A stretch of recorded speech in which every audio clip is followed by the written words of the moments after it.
Right, so here we go. Episode 14. So we only have, what, 3 more Colossi to take out. And this next one is very, very reminiscent of Celosia, or Celosia, the lion that I fought. The one that required the torch to scare it off the ledge. And incidentally, the one that probably gave me the most trouble so far. But CENOBIA is kind of, I don't know. I like the fight, but it's not really the fight that I like so much about it. It's actually where CENOBIA is located. And for the record, that's the unofficial name, of course, CENOBIA. The developers refer to it as Cerberus. It's a nice little, I guess, reference to the guard dog of Hades, so that's pretty cool. But yeah, it's the location, it's the arena in which you fight it, which I find is really quite fantastic. But you know, so like the Forbidden Land as it's designed, you know, there's been lots of stuff that we've seen so far in this playthrough that seem to indicate that people did once live here. You know, architecture, sculpted columns, things like that. I mean, you know, just little vestiges, little reminders that people did live here at one point. However scarce those reminders may be. But where I'm going to be fighting CENOBIA is not even so much as a subtle hint. It's just more of a straight up, people did live here at some point. Just another one of those like nice little details about, you know, the game's world. You know, just it sort of the idea that it's sort of telling a story without, you know, bogging you down with cutscenes and lore and, you know, written documents and things like that. It's just it just sort of feels like a place where, you know, once there was a civilization and then it just kind of disappeared and people sealed this place off and it's never really explained what happened. So I have a few theories on what may have happened here, but well, you know, it kind of all goes back to Dorman a little bit, you know, because Dorman as an entity, you know, it's very clear that it's not a singular entity. It's like a conglomeration of entities. It is not a he or a she. It is a they. And my assumption is that Dorman, as it stands, I'm convinced that Dorman is kind of the I guess the residual leftovers of the people who used to live here. That's always been my pet theory as to what Dorman is. I don't think it was ever. I don't think they were ever a worshipped deity or anything like that. I think that something horrible happened here at some point, and that's why this place was sealed off. And that Dorman, which by the way, Dorman, the name almost sounds very similar to something like dormant. So I've always assumed that Dorman is kind of the leftover dormant souls of those who previously inhabited the Forbidden Lands. Fun fact about Dorman, though, actually, I read about this and I never really made the connection, but apparently Dorman, if spelled backwards, is Nimrod, which is Nimrod. Nimrod, if you're not familiar with the Bible, Nimrod was a king who was the chief architect behind the Tower of Babylon. And so, as punishment for his affront to God, because that was his idea, he was going to build a tower to the heavens and bring mankind back to heaven. And God in the Bible did not like that at all. Just definitely was not thriving on that idea, and struck and destroyed the tower, and then split apart all the peoples that Nimrod brought together to to build it, which then is sort of the explanation as to why everybody speaks a different language. It's a neat story, obviously, and how does it relate to this game? That's kind of a question, and I think I could probably relate it pretty simply. So Dorman, if we're to accept the idea that Dorman is a conglomeration of individuals, that they are not a single entity, but rather maybe the residual leftovers of the peoples who lived in the Forbidden Lands, then it's rather fitting that Dorman would be Nimrod backwards, as Dorman seems to be split up. They task you with destroying these colossi, and for every colossi that I've defeated, you've noticed that every cutscene following has Wander in the temple, surrounded by +1 shadowy figures, which all seem to be connected to Dorman. And incidentally, Nimrod in the Bible, I think in the Bible, as the story goes, after the Tower of Babylon was struck down, Nimrod himself, after he was killed, he was cut up into pieces and sort of sent all over the place. And that idea of a singular entity being split into multiple parts, I mean, that's very much Dorman in a nutshell. But that's sort of my pet theory anyways, is that Dorman is very much what's left of the people who lived in this place before it was sealed off. And, again, the sort of allusions to Nimrod and the idea of the Tower of Babylon. I don't think it's an accident, for instance, that Dorman seems to be located in the most central spot of the Forbidden Lands, and it happens to be a very large tower. Again, it's not blatant necessarily. I mean, it's not like most people would probably catch some of this stuff on an initial playthrough, but I mean, again, I really do believe that the developers did take a lot from sort of Old Testament stories and ideas and sort of thematic images and ideas that were taken from those stories and sort of applied them to this game. But also, we're here. This is like I would argue this is one of the coolest environments in game. This is like a ancient, I mean, it looks like a city almost. You've got streets and narrows and alleyways. It's walkways.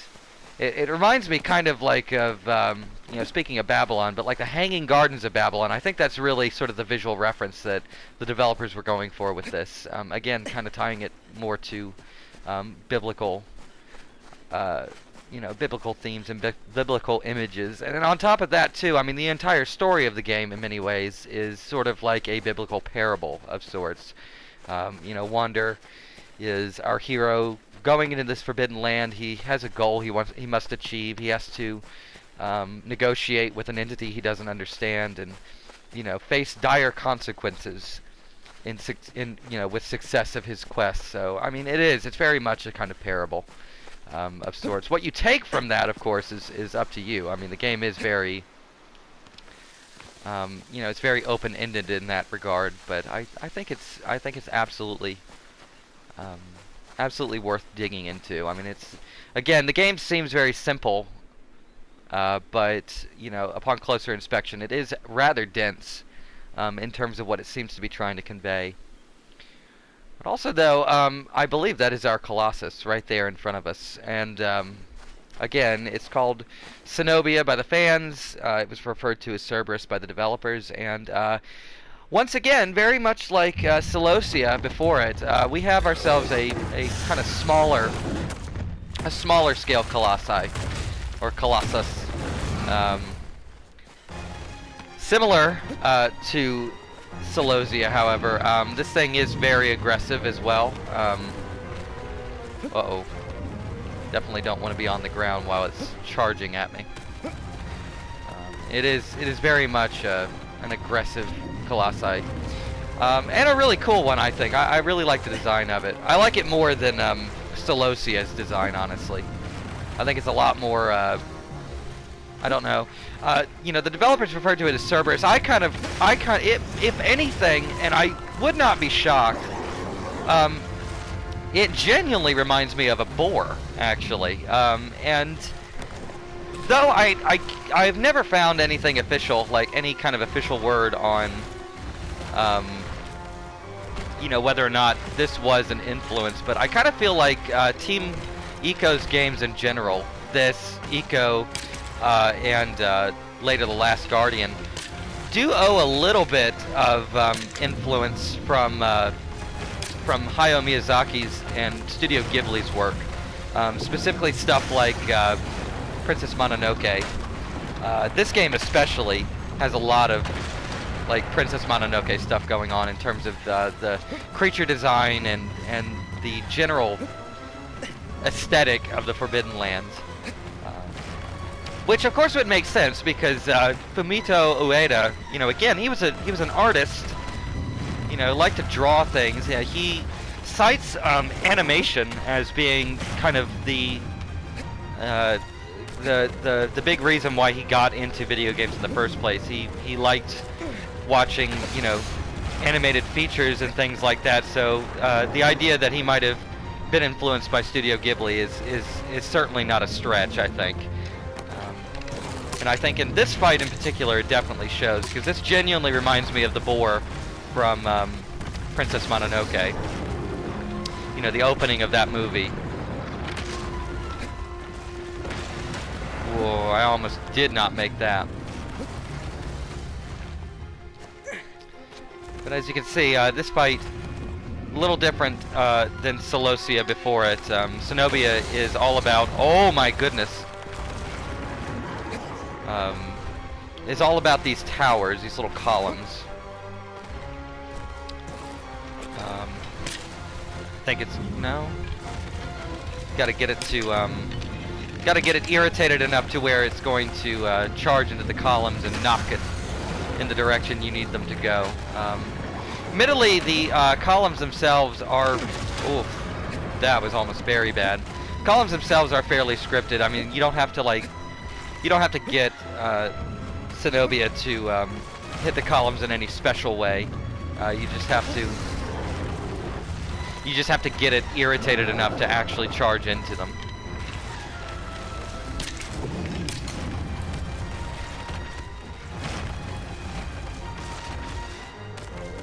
Should be.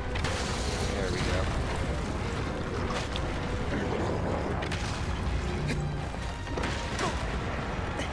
That was kind of a rough landing. But I hate to say it, but unfortunately we are coming close to the end of this game now. This is the 14th Colossus, and there's only 2 more after this one. But thankfully the next 2 are rather memorable in their own right. They're very cool, I think. Though I can understand how some might not like the last one. That one in particular can be a very grueling experience. Oh.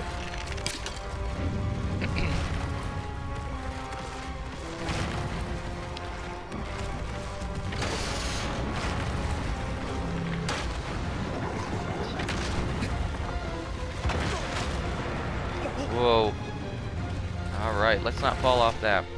Of course, as the columns fall, you know, you're not stuck, you know, if you fall off a column, like, you're not totally punished for that. Because the columns will fall to the ground and you can use them as pretty handy platforms to get where you need to go, but uh-oh.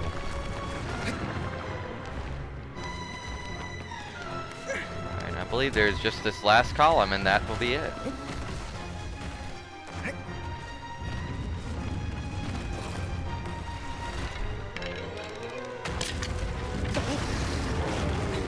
Jesus.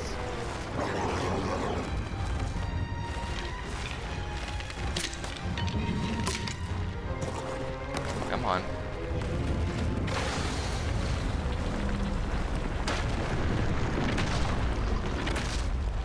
So now we get to start the second phase of the fight.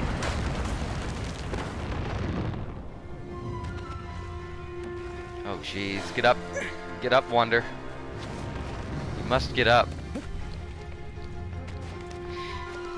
Now thankfully this one isn't quite as athletic as Celosia, so you're not going to see this thing jumping across chasms or, you know, being too goofy with regards to that.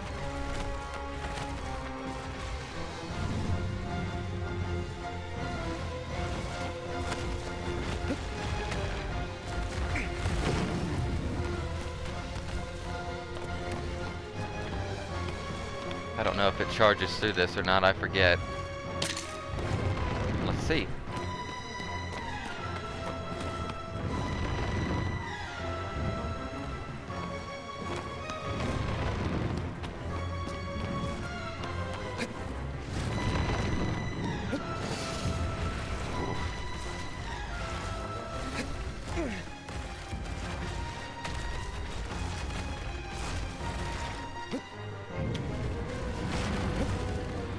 Now, if you're wondering what I have to do now, there is this column right here is kind of a visual reference as to what you need to do. Come on. I think. Oh. But not that. You're not supposed to do that.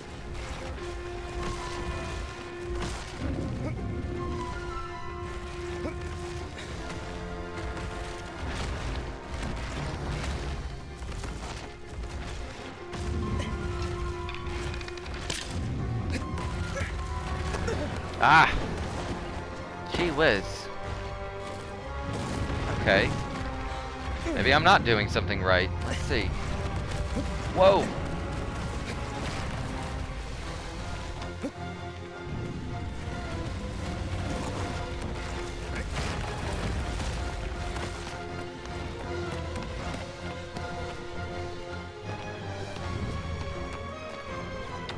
It does take me back here. It takes me back to the beginning.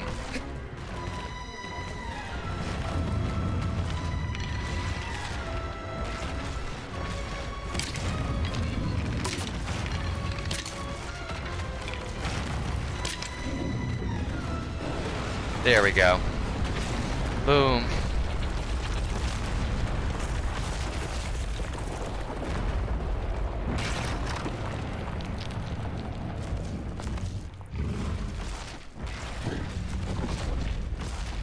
There we go.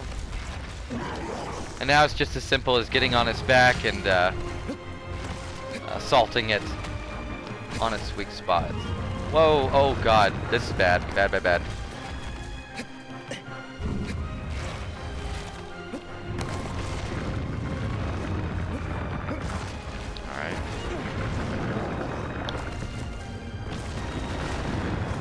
Just like Celosia previous, this one really does not like you being on it. And it does everything it can to make sure you don't stick around on it.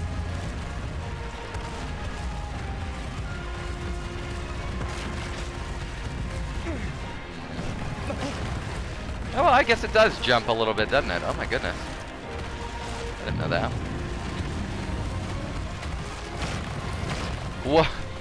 Well, hey, okay.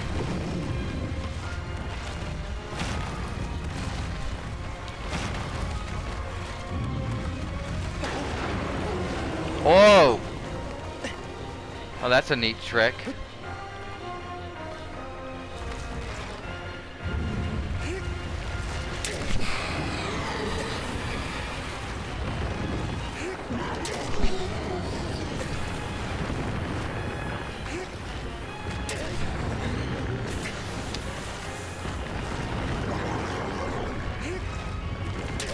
Alright. I think this will be it. That's it.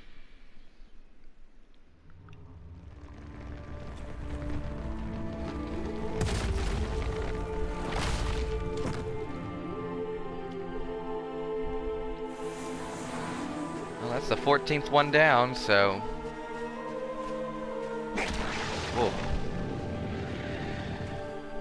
In any case, hopefully that was enjoyable. That was episode 14. 2 more left, and that'll be the end. So, thank you for watching, and I hope you'll join me for the next episode of Shadow of the Colossus. Thanks.